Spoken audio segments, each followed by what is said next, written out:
আজ আপনাদের দেখাবো অনেক অনেক মজাদার এবং অনেক সুস্বাদু একটা চিকেন রোস্টের রেসিপি। আশা করি স্কিপ না করে পুরো ভিডিওটা দেখুন, অনেক ভালো লাগবে। আসসালামু আলাইকুম বন্ধুরা, কেমন আছেন সবাই? আশা করি সবাই খুব ভালো আছেন। হঠাৎ করে আজকে বাসায় প্ল্যান হলো যে আমরা সবাই পোলাও মাংস খাবো।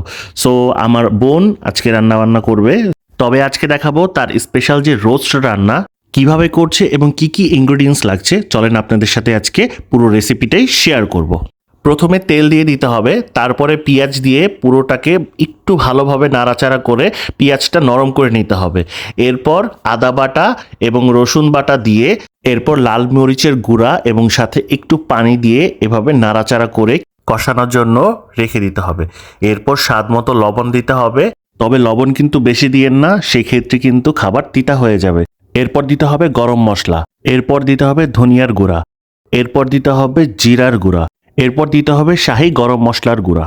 এরপর আপাতত এগুলো সব মিক্স করে দিয়ে দিতে হবে একটু মিষ্টি দই। টক দইও দিতে হবে, কিন্তু মিষ্টি দইটা দিলে এটার টেস্টটা অনেকটাই বেড়ে যাবে। মিষ্টি দইটা দেওয়ার পর এটা মিনিমাম 2 থেকে 3 মিনিটের মতো এভাবে নাড়াচাড়া করে নিতে হবে। তাহলে মিষ্টি দইয়ের যে মিষ্টিটা এটা পুরোটার মধ্যে অনেক সুন্দরভাবে মিক্স হয়ে যাবে। এখানে চিকেনগুলো আগে থেকেই ভেজে একটা সুন্দরভাবে ট্রেতে রেখে দেওয়া হয়েছে। এরপর এই চিকেনগুলো ওই যে মশলাটা আমরা কষিয়েছি সেই মশলার মধ্যে ডিপ করে দিতে হবে। এরপর সুন্দরভাবে এভাবে নাড়াচাড়া করে প্রত্যেকটা মশলার সাথে আমাদের চিকেনগুলোকে এভাবে মিলিয়ে দিতে হবে। তাহলে এটার ভিতর যে মশলাগুলো সেগুলো আস্তে আস্তে ভিতরে ঢুকতে থাকবে। এই চিকেনটা সাধারণত রান্না করা হয় একদম লেস স্পাইস দিয়ে, একদম ঝাল নাই বললেই চলে। তবে আমাদের আসলে বাসার সবাই ঝালটা একটু বেশি পছন্দ করে, যার কারণে আমাদের এই চিকেনটার সাথে ঝালটা একটু পরিমাণ বাড়িয়ে দেওয়া হয়েছে। এরপর ঢাকনা দিয়ে প্রায় 15 মিনিট রাখার পরে এটার কালারটা যখন একটু আসা শুরু করবে, এরপরে এটাতে একটু সস অ্যাড করে দিতে হবে। সেই ক্ষেত্রে এটার টেক্সচারটা অনেক ঘন হবে, খেতেও অনেক অনেক সুস্বাদু লাগবে। এরপর চিকেনটা যখন দেখবেন এভাবে প্রায় হয়ে গিয়েছে, এরপর 1 কাপ দুধ অ্যাড করে দিতে হবে। এই দুধটা দেওয়ার কারণে আপনার সুইটনেসটা ব্যালেন্স থাকবে, বেশিও হবে না কমও হবে না, একদম মাঝামাঝি পর্যায়ে থাকবে।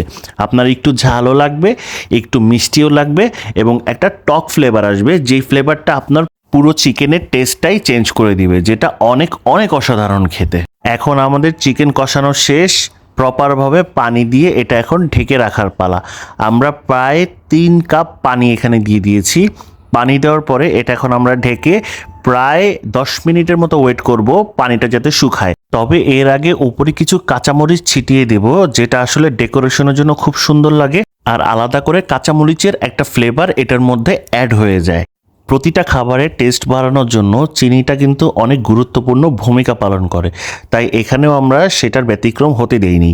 এখানে আমরা কিছু পরিমাণ চিনি দিয়ে দিচ্ছি, যেটা একদম সামান্য পরিমাণ, যাতে এটার টেস্টটা আরও অনেক সুন্দর হয়ে যায়। এরপর টেস্টের পরিমাণ আরেকটু বাড়ানোর জন্য আমরা প্রায় 2 চা চামচের মতো এখানে ঘি ব্যবহার করছি।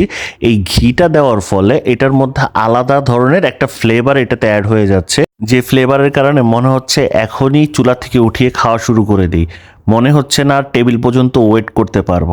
যাক, কি আর করার, চুলার মধ্যে থেকে তার উঠিয়ে খাওয়া যাবে না, কারণ চুলার মধ্যে থেকে উঠিয়ে খেতে গেলে আমার মুখও পুড়বে, আমার খাবারটাও নষ্ট হবে, সেক্ষেত্রে আরাম করে আর খেতেই পারবো না। তাই মানুষ তো বুকে পাথর রাখে, আমি না হলে জিহ্বায় পাথর রাখলাম, পাথর রেখে মুখটাকে বন্ধ করে চুপচাপ দাঁড়িয়ে থাকলাম। আপু রান্না করতেছে, এদিকে আমি দেখতেছি।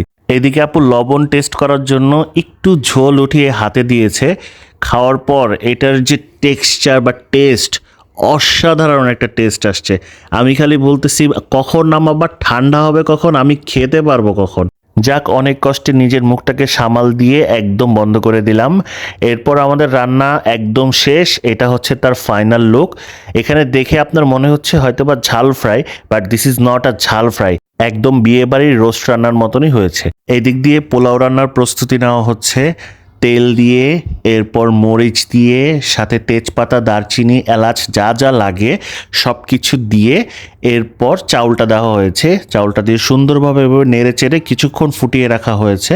এরপর এটাতে কিছু পানি অ্যাড করে দেওয়া হলো পরিমাণ মতো, যতটুকু ওর প্রয়োজন ততটুকু পানি দেওয়ার পর এটা সুন্দরভাবে আবার একটু নেড়ে চেড়ে লবণ দিয়ে দিতে হবে পরিমাণ মতো। পরিমাণ মতো লবণ দেওয়ার পর সব কিছু যখন ওকে হয়ে যাবে তারপরে এটাকে ঢাকনা দিয়ে ঢেকে দিতে হবে। প্রায় 15 থেকে 20 মিনিট এভাবে ঢেকে রাখার পরে পানিটা যখন শুকিয়ে যাবে তখন এভাবে একটু নেড়েচেড়ে দিতে হবে, নিচের থেকে পোলাওগুলো উপরে উঠিয়ে দিতে হবে যাতে নিচে লেগে না যায়। এরপর আমাদের যখন একদম সব কাজ শেষ, পোলাও রান্না বান্না শেষ, তখন এটাকে ঢেকে রাখতে হবে যাতে ভিতর থেকে পানিগুলো একদম শুকিয়ে যায়, ঠিক এভাবে। এরপর আমাদের এখানে গরুর মাংস রান্না হচ্ছে।